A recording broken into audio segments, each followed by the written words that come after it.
नमस्कार, स्वागत है साहित्यिक झरोखा चैनल पर। आज हम करेंगे गोस्वामी तुलसीदास द्वारा रचित कवितावली के उत्तरकांड में संकलित विविध भाव चित्र। यहाँ पर तुलसीदास जी ने एक भक्त के रूप में अपने भगवान श्री राम के बारे में बताया है और बताया है कि किस प्रकार वो अपने भक्त पर कृपा करते हैं और उसके जीवन में आने वाले कष्टों का निवारण भी करते हैं। तो आइए व्याख्या प्रारंभ करते हैं। तुलसीदास जी कहते हैं, को भरी है हरि के रितएं, रितवे पुनि को हरि जो भरी है। यहाँ पर क्या कहते हैं? को यानी कौन, कौन, को अर्थात कौन। आज की वीडियो में मैंने शब्दों के जो अर्थ हैं वो पहले लिख दिए हैं, क्योंकि वीडियो थोड़ी लंबी बन सकती है, तो हम उसमें अपना टाइम खराब नहीं करेंगे और इनके भाव को समझने का प्रयास करें। इसीलिए मैंने साथ साथ पहले अर्थ लिख दिए हैं कि को भरी है यानी भरेगा, हरि के, हरि यानी राम, रितय, रितय का मतलब होता है खाली करना, कि जिसे राम ने खाली कर दिया उसे कौन भर सकता है। रितवय पुनि को, और कौन रितवय यानी खाली कर सकता है, हरि जो भरी हैं, हरि ने जिसे भर दिया उसे कौन खाली कर सकता है। उत्पे तेही को जेहि रामू थपे, उत्पे का मतलब होता है उखाड़ना, तेही यानी उसको, जेही जिसे, रामू यानी राम, थपे अर्थात स्थापित कर दिया है। यानी भगवान राम ने जिसे स्थापित कर दिया है उसे कोई भी उखाड़ नहीं सकता, अर्थात उसके जीवन में किसी प्रकार का कोई कष्ट नहीं आ सकता जिस पर श्री राम ने अपनी कृपा कर दी है। थपिये तेही को हरिजो टरी हैं, थपिये का मतलब स्थापित, तेही यानी उसको, हरि जो, हरि जिसे टरी हैं टाल देते हैं, अर्थात हरि जिससे विमुख हो जाते हैं उस पर किसी की भी कृपा नहीं हो सकती। तुलसीदास जी यहू जान ही है अर्थात हृदय। तुलसीदास जी ये बात जानकर अपने हृदय में, अपने मन में, अपने सपने नहीं कालहू ते डरी हैं, अपने सपने में भी कालहू यानी मृत्यु या मौत या काल से भी नहीं डरी हैं, डरते हैं। क्योंकि तुलसीदास क्या समझते हैं? तुलसीदास ये मानते हैं कि जो कुछ करना है वो श्री राम ही करेंगे, तो मुझे किसी का भय नहीं हो सकता, चाहे वो काल, मृत्यु या मौत ही क्यों ना हो, उससे मुझे डरने की कोई आवश्यकता नहीं, क्योंकि जो कुछ करेंगे वो श्री राम ही करेंगे। कुमया कछु हानि न औरन की, कुमया यानी क्रोध या कुमाया, किसकी? औरों की, औरों के क्रोध या कुमाया से कुछ भी हानि नहीं होगी। किसकी? जो पे जानकी नाथू मया करी है, जो पे यानी जिस पर जानकी नाथ यानी श्री राम ने मया यानी कृपा करी है, कर दी है, अर्थात जिस भक्त पर श्री राम ने कृपा कर दी है उसकी भी कोई हानि नहीं कर सकता। आगे क्या कहते हैं? अपने जीवन के बारे में बताते हुए तुलसीदास जी कहते हैं, मातु पिता, की माता और पिता ने जग यानी संसार में, जाई, जाई अर्थात जन्म दिया, और तज्यो जन्म देकर त्याग दिया। विधिहु, विदु, विधिहु अर्थात विधाता, न नहीं, लिखी, कछु कुछ भी, भाल यानी ललाट या भाग्य में भलाई। एक तो माता पिता ने संसार में जन्म देकर त्याग दिया, और ऊपर से भी ऐसे लगता है कि विधाता ने भी कुछ भाल भलाई मेरी किस्मत में, भाल में, भाग्य में नहीं लिखी। नीच का जीवन में जीता रहा, नीच, निरादर भाजन, निरादर भाजन यानी निरादर का भोगी मैं बना रहा, अर्थात मेरा अब मुझे अपमानित किया जाता रहा। कादर अर्थात कायरों जैसा मैं जीवन जीता रहा। कुकर टूकन, जैसे कुकर अर्थात कुत्ता, टूकन टुकड़े की लगन में, लालच में लगा रहता है, वैसे ही मैं अपना पेट भरने के लिए हमेशा ललायित रहा, या उसी की तरफ मैं आकर्षित रहा, क्योंकि मुझे भरपेट 2 वक्त का खाना भी नहीं मिल पाता था, या पेट भरने के लिए भोजन भी संभव नहीं था। लेकिन जब राम स्वभाव सुनियो तुलसी, लेकिन जब तुलसीदास ने राम के स्वभाव के बारे में सुना, प्रभु सो कहो, तो उन्होंने क्या किया? प्रभु श्री राम से कहा क्या?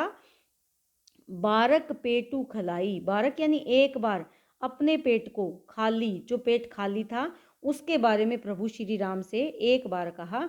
स्वार्थ को परमार्थ को रघुनाथु सो साहिब, कि रघुनाथ से यानी से, जैसे, साहिब अर्थात स्वामी ने मुझ जैसे स्वार्थी को भी परमार्थ के भाव से अपनी दया, अपनी शरण में ले लिया, और इस कार्य में खोरी न लाई, खोरी होता है देर, एक पल का, एक क्षण की भी देर उन्होंने नहीं की। मुझ जैसे अपने स्वार्थी स्वभाव के भक्त के प्रति भी उन्होंने मुझ पर परमार्थ किया, दया की, कृपा करी।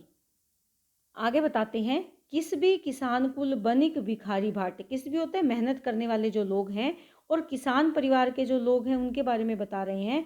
इसके साथ साथ बनिक अर्थात बनिया या व्यापारी, भिखारी जो भीख मांगने वाला है, भाट जो चारण होते हैं, जो गाकर अपना पेट भरते हैं, गीत गाकर अपना पेट भरते हैं, चाकर अर्थात नौकर, चप्पल नट। चप्पल नट का मतलब होता है चंचल या चालाकी से अपनी कलाएं दिखाने वाला जो नट होता है, कलाबाज होता है, चोर। इसके साथ साथ चार अर्थात दूत, चेटकी का मतलब होता है बाजीगर, पेट को पढ़त। ये सभी क्या काम किस लिए करते हैं? अपने पेट को भरने के लिए ही। पढ़त का मतलब है ज्ञान प्राप्त करते हैं। गुण गढ़त, गुणों को गढ़ते हैं यानी सीखते हैं। किन गुणों को? जो भी गुण है वो अपने पेट को भरने के लिए ही सीखते हैं, पेट पालने के लिए ही सीखते हैं। और चढ़त गिरी, गिरी यानी पर्वत या पहाड़ पर भी चढ़ जाते हैं अपने पेट की भूख को शांत करने के लिए। अटत गहन गन एहन अखेट की। अटत का मतलब होता है घूमता है, गहन घन, गहन जंगल में, गहन वन में, एहन यानी दिन, दिन भर घूमता है। कौन? अखेटकी अर्थात शिकारी करने वाला। ये भी किस लिए जंगल में घूमता है? अपना पेट भरने के लिए दिन भर ये जंगल में घूमता है। तो यहाँ पर जिस चीज़ के बारे में बताया गया है वो सभी अपने जीवन में जो जो कार्य करते हैं वो किसके लिए करते हैं?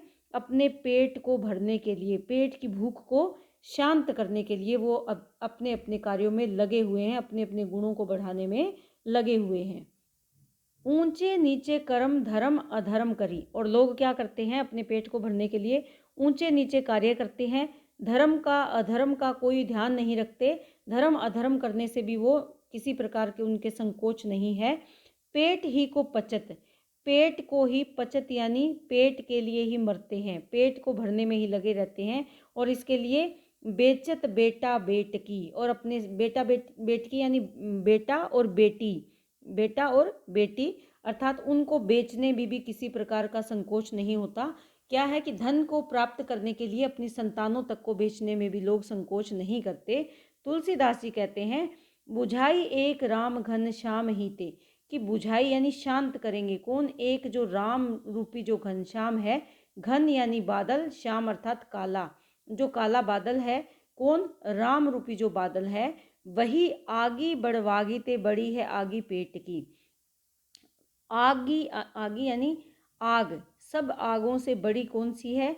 बड़वागी। बड़वाग, बड़वाग क्या होता है? समुद्र की आग जो समुद्र में लग जाती है और विनाशकारी होती है, उससे भी बड़ी है पेट की आग। पेट की जो अग्नि है, पेट की जो भूख है, वो समुद्र की आग से भी ज़्यादा बड़ी है। और उसे कौन बुझा सकता है? उस अग्नि को अग्नि जल से बुझती है। तो यहाँ पर राम रूपी जो घनश्याम है, राम रूपी जो बादल है, वो अगर बरसें अर्थात कृपा करें तो ही संसार के लोगों के पेट की आग बुझ सकती है। उनके जीवन में जो निराशा है, दरिद्रता और गरीबी है, वो समाप्त हो सकती है। यहाँ पर तुलसीदास जी वर्तमान परिस्थितियों पर अपनी विचारों को प्रकट कर रहे हैं। चिंताजनक विचार प्रकट करते हैं कि किस प्रकार हमारे समाज में स्थिति सामान्य नहीं है, लोगों के जीवन में कितने कष्ट उनको सामना करना पड़ता है। खेती न किसान को, भिखारी को न भीख। कि किसान को करने के लिए खेती नहीं है, भिखारी जब भीख मांगता है तो उसे भीख नहीं मिलती, बलि ना ही दान प्राप्त होता है। बनिक को बनिज न चाकर को चाकरी। बनिक यानी व्यापारी के पास व्यापार नहीं है, बनिज यानी व्यापार नहीं है, न यानी नहीं, न ही चाकर यानी नौकरी करने वाले के पास, नौकर के पास नौकरी नहीं है। जीविका विहीन लोग सीध मान सोच बस। इस संसार में जो लोग हैं वो जीविका यानी जीवन यापन करने के साधन उनके पास नहीं है। विहीन का मतलब होता है ना होना, ना होना। लोगों के पास अपनी जीविका चलाने के लिए साधनों का अभाव है। सीधमान सोच, सोच कैसी है? दुख से भरी हुई उनकी सोच है। कहे एक एकन सो कहाँ जाई का करी। और अपनी परिस्थितियों से दुखी होकर, परेशान होकर, एक व्यक्ति दूसरे व्यक्ति से, एक एकन यानी एक व्यक्ति दूसरे व्यक्ति से क्या कहता है कि कहाँ जाएं और क्या करें, कैसे अपना जीवन यापन करें, कहाँ पर जाएं कि हमारा पेट भर जाए। एक व्यक्ति दूसरे व्यक्ति से ऐसा कहता है कि कहाँ जाएं और क्या करें जिससे कि हमारी भूख शांत हो, हमारे जीवन की दरिद्रता और गरीबी शांत हो जाए। तुलसीदास जी सभी समस्याओं के निवारण के लिए जो उन्होंने अब तक बताई कि किस प्रकार किसान के पास खेती नहीं है, भिखारी को भीख नहीं मिलती, उनके समाधान के लिए कहते हैं कि वेदों पुराण कही, कि वेदों में और पुराणों में क्या कहा है, लोकहूँ विलोकयिते, कि लोक हूँ, इस लोक में भी, विलोकने का मतलब होता है देखना, इस लोक में भी मैं क्या देखता हूँ, सांकरे सबे पे राम राम रे कृपा करी। सांकरे यानी संकट के समय सभी पर राम, जो अपने राम है, अपने आराध्य राम है, वो सभी अपने भक्तों पर कृपा करी, कृपा करते हैं।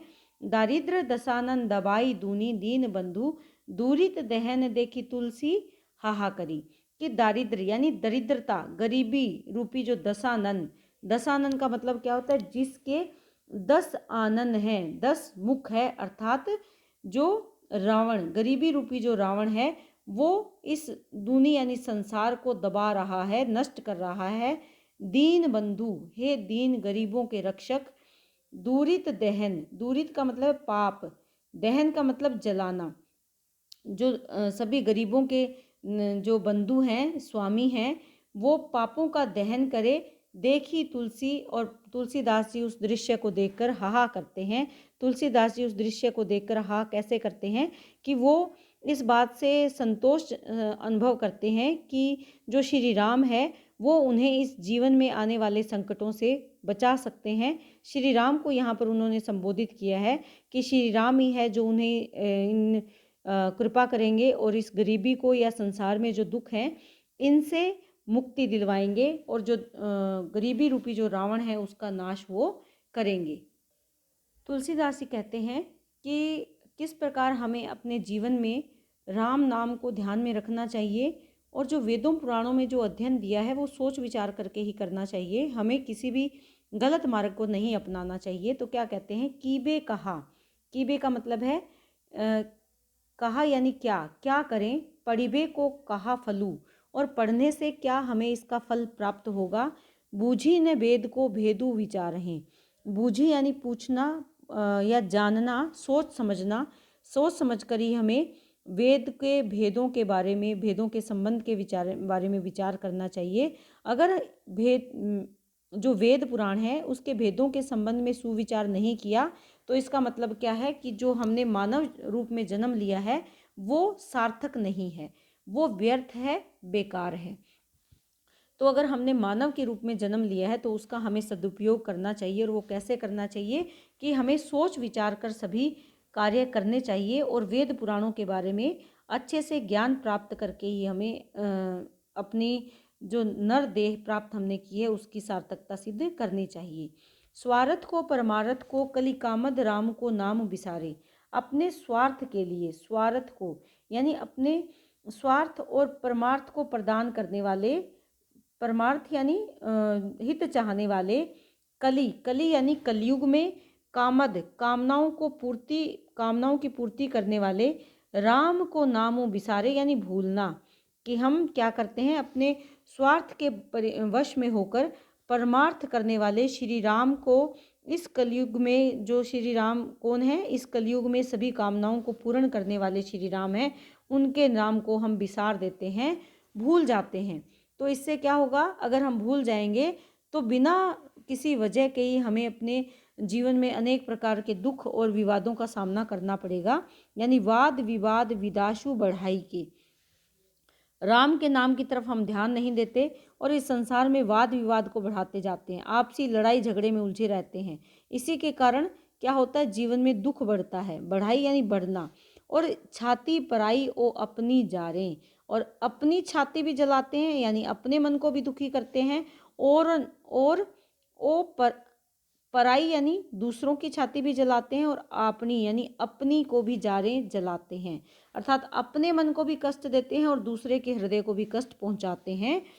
चारिहू को, चारिहू यानी 4 वेद, छहू को 6 शास्त्र, नव को 9 व्याकरण, 10 8 को 10 8 यानी 18 जो हमारे पुराण हुए हैं, इनके पाठू कुकाठू जो फारे, इनका अध्ययन इसी प्रकार से व्यर्थ प्रमाणित हो जाता है जिस प्रकार हम कुकाठू, कुकाठू होता है जो अच्छा काठ नहीं होता, काठ यानी लकड़ी को अगर हम टेढ़ी मेढ़ी लकड़ी को फाड़ने का प्रयास, फाड़े यानी फाड़ने का प्रयास करते हैं तो वह बेकार जाता है, व्यर्थ जाता है। हम उसे सीधा नहीं फाड़ सकते क्योंकि वो टेढ़ी मेढ़ी है। कू काठ, काठ होता है लकड़ी, कू यानी जो बुरी लकड़ी है, जो अच्छी लकड़ी नहीं है, उसे प्रयास करके भी हम सीधा नहीं फाड़ सकते, वो टेढ़ी मेढ़ी ही फटेगी। उसे हम अगर काटने का प्रयास करेंगे तो वो टेढ़ी मेढ़ी ही कटेगी। तो यहाँ पर क्या बताना चाहते हैं कि जो इस संसारिक वाद विवाद में फंस जाता है, स्वयं भी दुखी होता है, दूसरों को भी दुखी करता है, तो उसे कोई भी लाभ प्राप्त नहीं होता। वो चाहे 4 वेदों का अध्ययन करे, 6 शास्त्रों का अध्ययन करे, 9 व्याकरणों का अध्ययन कर ले या 18 पुराणों का अध्ययन कर ले, वो सब व्यर्थ है। वो कैसे व्यर्थ है? जिस प्रकार एक बुरी आकार के या टेढ़े मेढ़े आकार वाला जो कू काठ है उसे फाड़ने का प्रयास करना सीधा, यानी उसी प्रकार ज्ञान के अभाव में सब अध्ययन, सारे प्रयत्न हमारे व्यर्थ हैं, बेकार हैं। कौन सा ज्ञान? जिसने श्री राम के नाम का ज्ञान प्राप्त नहीं किया, जिसने इस संसार में जीवन की सार्थकता को नहीं समझा, वो चाहे कितने ही वेद पुराण शास्त्र व्याकरण कुछ भी, किसी का भी पाठ कर ले, उसका जीवन बेकार है, व्यर्थ है। उसका जीवन किसी भी तरह से सिद्ध नहीं हो सकता या उसे जीवन में अच्छा फल प्राप्त नहीं हो सकता। तुलसीदास जी अपने आप को राम का सच्चा भगत मानते हैं और उसी में समर्पित करते हुए वो क्या कहते हैं? धूत कहो अवधूत कहो, चाहे मुझे धूत यानी धूर्त कहो या मक्कार कहो। इसके साथ साथ अवधूत होता है जो वियोगी व्यक्ति हो जाता है, वीतराग जो गाता है उसी में मस्त रहता है, अपने आप को समर्पित कर देता है। तो यहाँ पर क्या कहते हैं कि मुझे चाहे धूर्त कहो यानी मक्कार कहो या योगी कहो, राजपूत कहो, जोलाहा कहो, कोऊ, चाहे जुलाहा कहो चाहे राजपूत, अर्थात मुझे किसी भी जाति से जोड़ लो, किसी भी प्रवृत्ति से जोड़ लो। काहू की बेटी सो बेटा ना ब्याहबे, काहू की जाति बिगाड़ न सो। वो कहते हैं मुझे इससे कोई परवाह नहीं, कोई कुछ भी मुझे कहे, चाहे वो धृत कहे, मक्कार कहे, योगी कहे, राजपूत कहे, जुलाहा कहे, कोई कुछ भी कहे, मुझे इससे कोई फर्क नहीं पड़ता, क्योंकि मुझे किसी की बेटी बेटी से बेटे के ब्याह नहीं करना, शादी नहीं करनी, मुझे किसी की भी लड़की से अपने बेटे की शादी नहीं करनी, कोई रिश्ता नाता या संबंध नहीं बनाना।